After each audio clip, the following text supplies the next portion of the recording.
Selamat datang di alur cerita Donghua. Sebelum menonton, jangan lupa subscribe. Setelah mendengar ini, Murong Sishi sangat bahagia, muridnya telah dipromosikan menjadi master perantara. Tantai Xuanzong penuh pujian, ya, potensinya tidak terbatas. Anda secara tak terduga menang di 2 babak. Sekte Suci Huang Fuku, Tan Yun adalah berkah dari pil, dan kamu benar-benar berkah dari senjata. Tantai Xuanzong berkata lagi, di game ketiga dari game pertama, ada 10 pertanyaan. Jika Anda mendapat semua poin lagi, Anda akan mendapatkan banyak hadiah ketika Anda kembali ke sekte. Gongsun Ruoxi sangat gembira, murid berterima kasih kepada master sekte, murid akan berusaha sekuat tenaga. Kemudian, Tantai Xuanzong mengeluarkan 10 senjata ajaib satu demi satu. Gongsun Ruoxi memenuhi harapan, semua menjawab dengan benar. Master ini mengumumkan bahwa pada game ketiga dari game pertama Istana Jiwa dan Sekte Abadi tidak mendapatkan poin. Dan Huang Fu Shengzong Gongsun Ruoxi saya menjawab 60 pertanyaan, semuanya benar, dan mendapat 600 poin. Di akhir game pertama, Sekte Huang Fu mencetak 1510 poin, peringkat pertama sementara. Istana Jiwa mencetak 830 poin, sementara posisi kedua. Sekte Abadi 780 poin, posisi terakhir. Ruyan Wuji bangkit dari tempat duduknya, menghela nafas panjang, dan mengumumkan aturan untuk permainan kedua. Game kedua dibagi menjadi 2 babak. Di pertandingan terakhir, 2 sekte dan istana pertama masing-masing mengirim 50 murid untuk membedakan harta, dan memperbaiki bahan utama dan atribut senjata roh terbaik. Bahan utama mengacu pada jenis bahan pemurnian apa yang digunakan untuk menghaluskan tubuh pedang atribut pedang. 20 poin untuk jawaban yang benar, dikurangin 20 poin untuk jawaban yang salah. Tan Yun berpikir, Huang Fu Shengzong akan kalah telak dalam game ini. Dia mencontoh di game pertama dari ronde 1 Kishu. Di game pertama ronde 1 Kishu, 50 orang dari Huang Fu Shengzong membedakan atribut dan jajaran senjata ajaib, tetapi hanya 16 orang yang menjawab dengan benar. Terlebih lagi, sekarang, tidak hanya perlu untuk menentukan atributnya, tetapi juga untuk secara akurat mengatakan bahan untuk menyempurnakan atribut pedang, ini jauh lebih sulit daripada game pertama dari ronde 1. Saat berikutnya, Tantai Xuanzong mengeluarkan pedang terbang senjata roh merah darah yang luar biasa, membiarkan para murid Istana Peri Roh mengenalinya. Dari 50 orang di Istana Jiwa, 43 menjawab benar, mendapat 860 poin untuk jawaban yang benar. Setelah dikurangi 140 poin untuk 7 jawaban yang salah, 720 poin untuk putaran ini, ditambah 830 poin untuk game pertama, skor keseluruhan 1550 poin. Sugeyu mengeluarkan pedang terbang senjata roh Qian yang luar biasa dan membiarkan 50 murid Sekte Abadi mengidentifikasinya. Hasilnya, mendapat 800 poin untuk 40 orang yang menjawab dengan benar, dan kemudian 200 poin yang dikurangi dari 10 orang yang menjawab salah. Putaran ini 600 poin, ditambah 780 poin untuk game pertama, memberikan skor keseluruhan 1380 poin.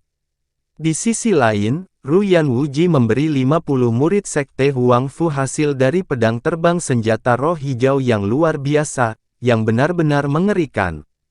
Hanya 14 orang termasuk Gongsun Ruoxi dan mendapat 280 poin, ditambah 1510 poin dari game pertama. Setelah dikurangi 720 poin dari 36 orang yang menjawab salah, skor keseluruhannya hanya 790 poin.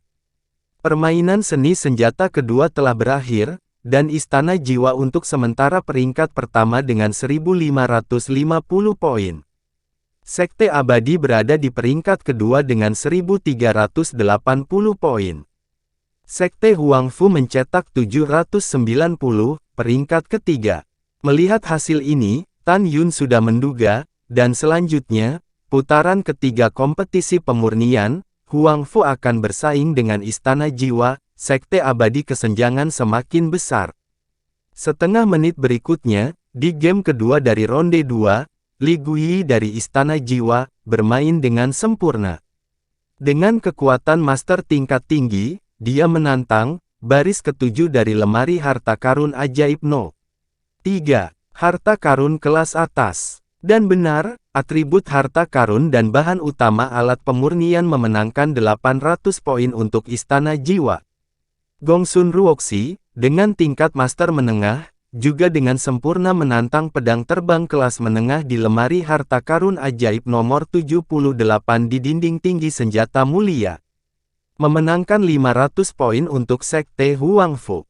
Dari Sekte Abadi, Yao Xin, yang juga master perantara, tampil normal dan berhasil menantang nomor 159 di baris kelima.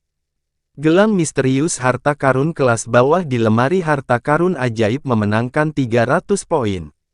Sekarang setelah dua kompetisi instrumental pertama berakhir, Istana Jiwa unggul jauh dengan 2350 poin. Sekte Abadi tertinggal 1880 poin, dan Sekte Huang Fu hanya memiliki 1090 poin. Tantai Xuanzong tersenyum pahit. Di game ketiga ini, ada 50 pemain di dua sekte dan satu paviliun, dan mereka diberi skor sesuai dengan senjata ajaib dengan peringkat berbeda yang disempurnakan oleh setiap orang. Tantai Xuanzong berpikir kompetisi artefak suci Huang Fu akan kalah. Satu-satunya hal yang membuatnya bersyukur adalah, kompetisi pil telah memenangkan kejuaraan. Ketika Ruyan Wuji mengumumkan hasil game kedua senjata dan hendak menjelaskan game ketiga senjata, Tan Yun melontarkan pandangan licik di matanya dan membungkuk ke Tantai Xuanzong. Master Sekte, ketika muridnya pulih dari cederanya di Xianshan kemarin, saya menemukan giok harta keluarga di dalam rumah, dan murid ini ingin mengambilnya. Itu hanya alasan Tan Yun. Dia hanya ingin mengambil kesempatan untuk pergi, untuk mengambil Huowu di depan Gunung Sekte Abadi. Huowu adalah pedang agung atribut up miliknya dulu. Telah disanjung oleh Sekte Peri Abadi sebagai pedang abadi. Dia tahu bahwa masih ada 70 hari sebelum kompetisi 4 keterampilan berakhir, dan periode ini adalah waktu terbaik baginya untuk bertindak. Tantai Xuanzong berpikir bahwa Tan Yun telah menyinggung Ruyan Wuji, dan takut bahwa Tan Yun kalau dia pergi sendirian, jadi dia melihat ke samping ke arah Sen Subing. Subing, pergilah bersamanya. Sebelum Sen Subing berbicara, Ruyan Wuji tersenyum dan berkata, jangan khawatir, pemimpin sekte utama, jika ingin membunuhnya, master ini akan melakukan sendiri, tidak perlu mengirim seseorang, secara diam-diam. Jika Ruyan Wuji tahu bahwa Tan Yun akan mengambil pedang ilahi abadi yang diturunkan dari leluhurnya, pasti dia akan marah.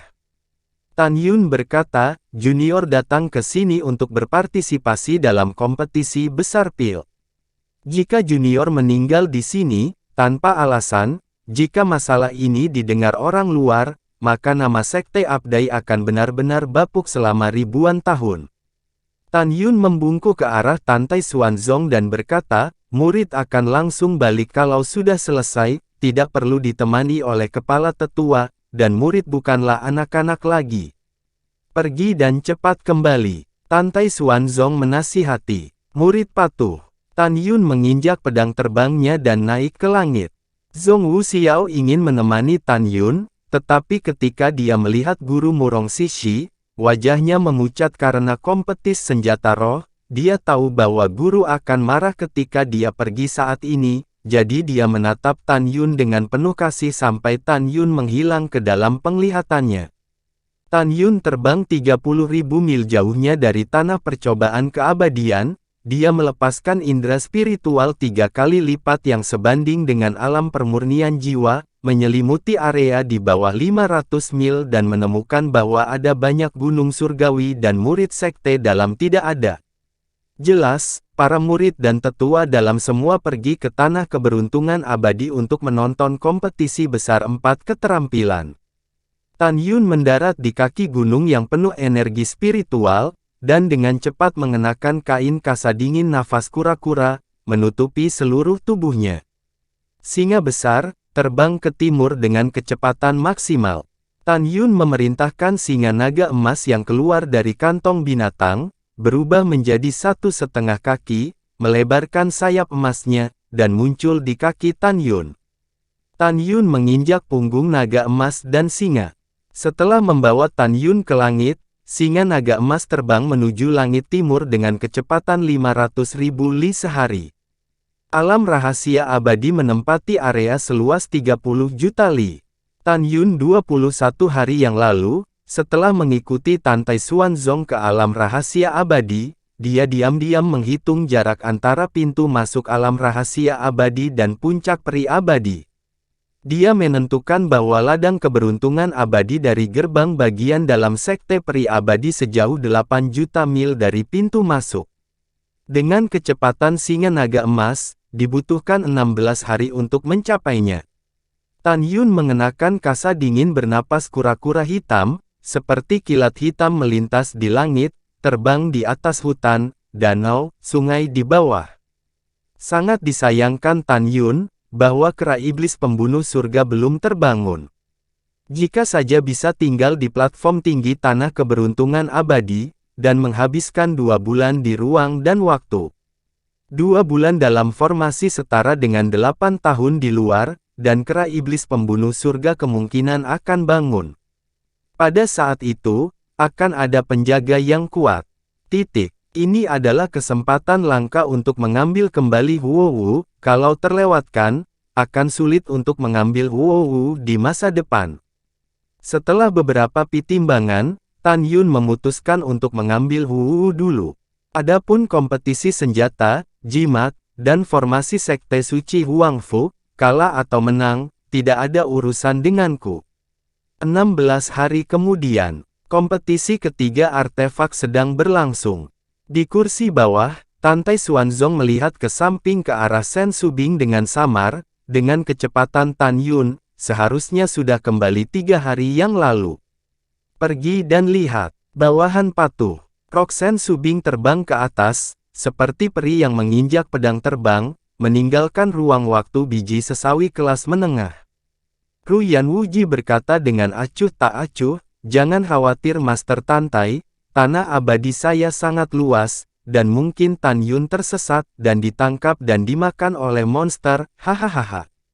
Di sisi lain, 8 juta mil di sebelah timur ladang keberuntungan abadi, seberkas cahaya hitam tiba-tiba berhenti, turun lebih rendah di langit menjadi Tan Yun mengenakan benang dingin napas kura-kura.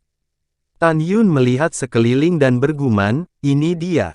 Ketika saya mengikuti Master Sekte, saya memasuki tanah abadi melalui pintu ruang dan waktu yang tersembunyi di dalam kehampaan.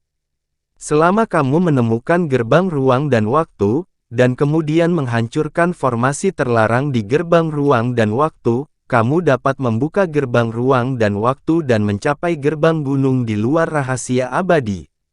Untuk mencegah agar tidak terlihat oleh orang lain, Tan Yun segera mengendarai singa naga emas, dan terbang ke atas gunung, bersembunyi, mengangkat kepalanya, melihat pemandangan di sekitarnya. Ternyata itu adalah teknik terlarang dari formasi Qianhuan Zunzhen. Tan Yun melihat sekeliling pada pilar batu sepanjang 1.100 kaki yang berdiri di puncak gunung yang bergulir, mulutnya sedikit mengarah ke atas. Telapak tangan kanan Tan Yun keluar dari benang dingin nafas kura-kura, dan segera, kekuatan spiritual emas yang kuat mengembun menjadi bola cahaya keemasan di telapak tangannya, tiba-tiba diluncurkan ke langit. Daem, ruang terombang-ambing, udara meledak, dan bola cahaya keemasan kekuatan spiritual berubah menjadi seberkas cahaya kekuatan spiritual, menembus langit seolah-olah menabrak benda besi, dan memancarkan suara merdu emas dan besi. Tapi itu adalah kekuatan spiritual yang mengenai teknik terlarang formasi Qianhuan Zun, tersembunyi. Tiba-tiba, Langit bergelombang dengan angin dan awan, dan ruang perlahan-lahan berputar, dan dalam sekejap, gerbang waktu dan ruang yang mengarah ke rahasia di luar berubah. Gerbang ruang dan waktu setinggi 100 meter, dan seluruh tubuhnya jernih. Di dua pintu tertutup, ada puluhan ribu pola terlarang yang berliku terukir. Tan Yun menatap pola terlarang, mengerutkan alisnya secara bertahap, dan mencibir. Dalam pola terlarang asli yang membuka gerbang ruang dan waktu, ada juga formasi alarm yang tersembunyi. Jika proses membuka pola terlarang sedikit berbeda, formasi alarm akan bunyi. Setelah aktivasi, gerbang waktu dan ruang dapat dibuka, tetapi juga alarm akan menyala. Pada saat itu, orang-orang dari Sekte Abadi pasti akan berpikir bahwa musuh sedang menyerang. Jika itu orang lain, sayangnya, saya yang bertindak. Lengan kanan Tan Yun perlahan berputar di sekitar bagian atas kepalanya. Kekuatan spiritual spontan terbentuk dari kehampaan, setinggi 10 kaki. Kesadaran spiritual Tan Yun menyelimuti awan, dan dalam satu pikiran, awan emas mulai mengembang, dan memisahkan untaian garis kekuatan spiritual ramping seperti rambut.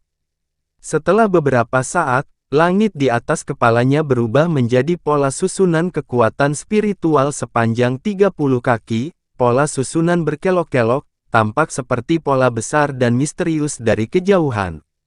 Jika Anda membandingkan pola kekuatan spiritual dengan pola terlarang di pintu ruang dan waktu di langit, Anda akan terkejut menemukan bahwa itu sama, persis. Buka, Tan Yun kata, pergi, dan segera, pola kekuatan spiritual dengan radius 30 kaki naik ke langit.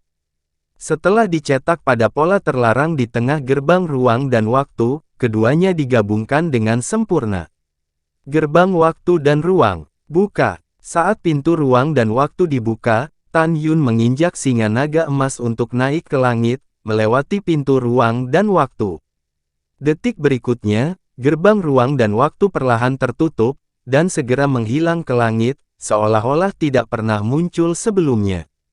Pada saat ini, Tan Yun telah muncul di luar tanah rahasia abadi, di depan gerbang gunung di tengah puncak. Pedang raksasa merah dengan ketinggian puluhan ribu kaki berdiri di depannya.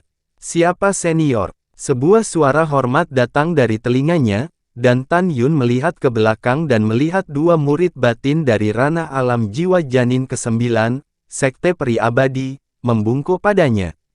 Siapa senior ini, kamu tidak perlu tahu. Sebuah suara tua datang dari mulut Tan Yun, kalian berdua angkat kepalamu. Saat keduanya mengangkat kepala, Tan Yun menggunakan mata suci Dewa Hongmeng. Keduanya terhipnotis. Tan Yun berkata lagi, kalian berdua segera terbang ke barat selama 10 hari, dan kemudian kembali, Anda akan melupakan semua yang terjadi. Iya, keduanya mengeluarkan pedang terbang dan menghilang ke langit. Pada saat yang sama, Tan Yun tidak ingin membunuh keduanya, karena merasa mereka tidak memiliki masalah dengannya. Tidak mau asla membunuh orang tanpa salah. Ini adalah prinsip hidup Tan Yun. Terima kasih sudah menonton, sampai jumpa di episode selanjutnya.